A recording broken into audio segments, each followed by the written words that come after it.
ધણી રામદેવજી મહારાજની આ માનસ ગાથામાં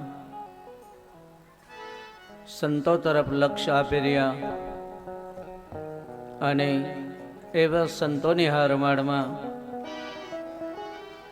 જતા પહેલા માયાના બંધનમાં તમે એનું બે સંસારી જીવડા અને સંસારી જીવડાઓમાં તમને મને સહજ સહજ દુઃખ કેમ થાય.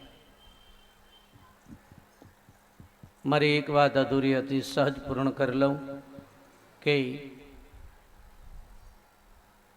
તમને મને દુઃખની એક સમસ્યાઓ કાયમને માટે કંઈ ને કંઈ, પણ એ દુઃખ આવે એનું કારણ પ્રભુના સંતાનો છે અને પ્રભુના સંતાનો પ્રભુ કોઈ દી કોઈને દુઃખ આપે જ નહીં. એમ દુઃખ તમે હું સ્વયંભૂ આપણામાંથી પ્રાપ્ત કરીએ. કાં વિચારોથી દુઃખ થાય અને કાં તમને ને મને આપણી લાગણીઓ થોડીક સંતોષાતી નથી એટલે દુઃખ થાય, એવું બને. પણ ત્યાર પછી એક પીપાસા એવી સંતોએ નક્કી કરી કે આ વૃદ્ધાવસ્થા આવે અને એ વૃદ્ધાવસ્થામાં ઘણી જગ્યાએ એવું બને છે કે કોઈને કોઈ માવતરને દુઃખની વેદના અનુભવવી પડતી હોય છે. કોઈને કોઈ મા બાપને દુઃખની વેદના અનુભવવી પડતી હોય. એનું કારણ શું? એનું કારણ બીજું કાંઈ નહીં. તમે ને મેં આપણા છોકરાઓને, આપણા પરિવારને અતિરેક લાડ લડાવ્યા, એનું પરિણામ દુઃખ છેલ્લે તમારે મારે ભોગવવું પડે. અતિરેક લાડ લડાવવા જોઈએ પણ મર્યાદામાં. અતિરેક લાડનું પરિણામ દુઃખ. એ સંપત્તિ તમને મને મળી હોય અને એ સંપત્તિ, કારણ કે ભજનને સહારે જીવવાની મેં વાત કરી હતી, સતી તોરલે કહ્યું હતું, ખાઓ રે પીઓ ને વિગતે વાપરો.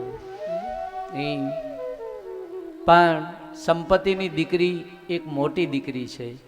એ સંપત્તિની મોટી દીકરી, અને એ સંપત્તિ મોટી દીકરીનું નામ છે ચિંતા.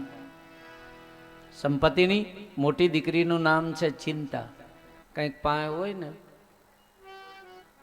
માજી વૃદ્ધ થઈ જાય ને તો આમ ખીચીમાં ઓલી પીન ભરાવે, ખબર, ડોહીમાં ગઈઢા થઈ જાય તો 10 રૂપિયા મૂકી હોય, 10 જ, પણ એને એવી પીન ભરાવીને રાખે બાપ. સંપત્તિની દીકરી હોય તો ચિંતા છે.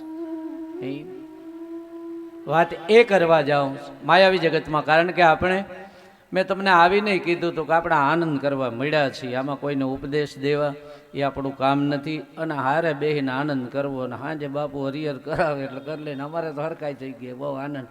એક એક ભગત નઈટ લઈ જાય અમને, એ આનંદ કરીએ.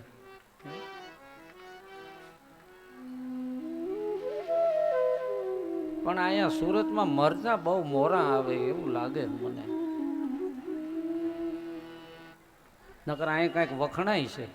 હવે એ કોઈ લે આવતું નથી. હું સવારમાં ગાંઠિયામાં રાહ જોઉં પણ એ આવતા નથી મારા દીકરા. એ ચિંતા આવે એનું એક કારણ મારે હજી એટલા માટે કહેવું છે. ભક્તિની તાકાત એટલી, પછી આ તમને હું દાખલો દઉં. ભક્તિની તાકાત કેટલી, હું તો એમ કહું, કોઈ સંતનું એક વચન માની લો ને તો સંત ક્યાં હોય, સંતનું વચન ક્યાં પહોંચાડે છે. સંતનું વચન તમને મને ક્યાં પહોંચાડી દે. કલ્પના કરો, એક ભાઈ આમ હળ હાંકતા હતા, હળ ખેતરમાં આમ હળ હાંકે જાય, એમાંથી એક સંત ન્યાથી પસાર થયા. સંત ન્યાથી પસાર થયા અને સંતની દ્રષ્ટિ પડી ગઈ. સંતની દ્રષ્ટિ પડી અને કીધું કે ભાઈ આટલો બધો પુરુષાર્થ કરે છો અને આમ કરીને આમ પરસે હોય, એક હાથમાં દંડીકો છે બળદને કંટ્રોલ કરવા માટે, એક હાથમાં રાસ છે, તો તારું મોઢું હાવ નવરું છે. ભોળાનાથ હારે કરીને સંતનો ઉપદેશ માની લીધો ખેડૂતે કે આ કર્યા જેવું છે. સંત ત્યાંથી એટલું કહી અને વયા ગયા. ઓને સ્મરણ ચાલુ કર્યું. અને ગુરુની એક તાકાત, સંતોની એક તાકાત. હે ગુરુ અને સંતોની એક તાકાત. ગુરુ છે ને એ એ મરણનો ભય મિટાડે અને સ્મરણનો ભાવ જગાડે, એનું નામ સતગુરુ અને સંત. તમને ને મને મરણનો ભય મટાડી દે અને સ્મરણનો ભાવ જગાવી દે, એનું નામ ગુરુ.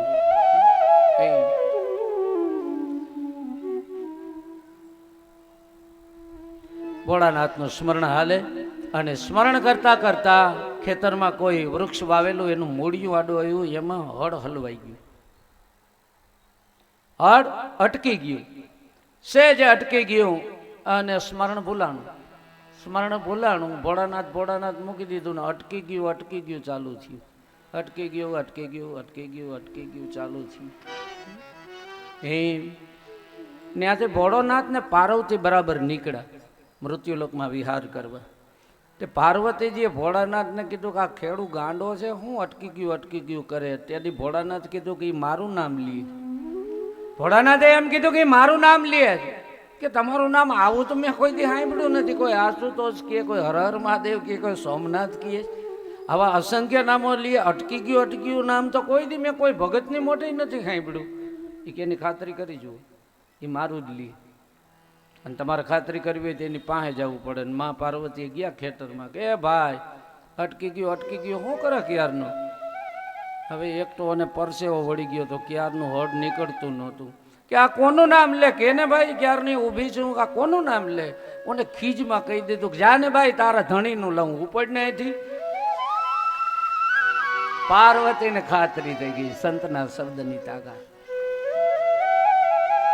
પાર્વતીજીને ખાતરી થઈ ગઈ કે અટકી ગયું કે હા ભોળાનાથ તમારું નામ લે, કે આ નામ તો મને કોઈ દી નથી આવ્યું, આને સ્વર્ગ આપો. કે એ મળશે, એ એને મળી જાય. પણ થોડોક સમય થયો ને એ જ ખેતરમાં વાવણી વાવીને સંત પાછા આવ્યા. અને સંતે કીધું ભાઈ તારો સ્મરણનો ભાવ ચાલુ? કે હા બાપ ચાલુ. કે સ્મરણના ભાવમાં તને પરિણામ શું આવ્યું, ફળ શું મળ્યા? કે ફળ બીજું કાંઈ નહીં, ભોળોનાથ ને પાર્વતી સ્વયંભૂ મળ્યા. ત્યારે સંતે કીધું કે મારી તો કેવળ શિખામણ, જે મને ન મળ્યું એ તને મળી ગયું બાપ. મારા તો કેવળ શબ્દો હતા, પણ જે મને ન મળ્યું એ તને મળી ગયું.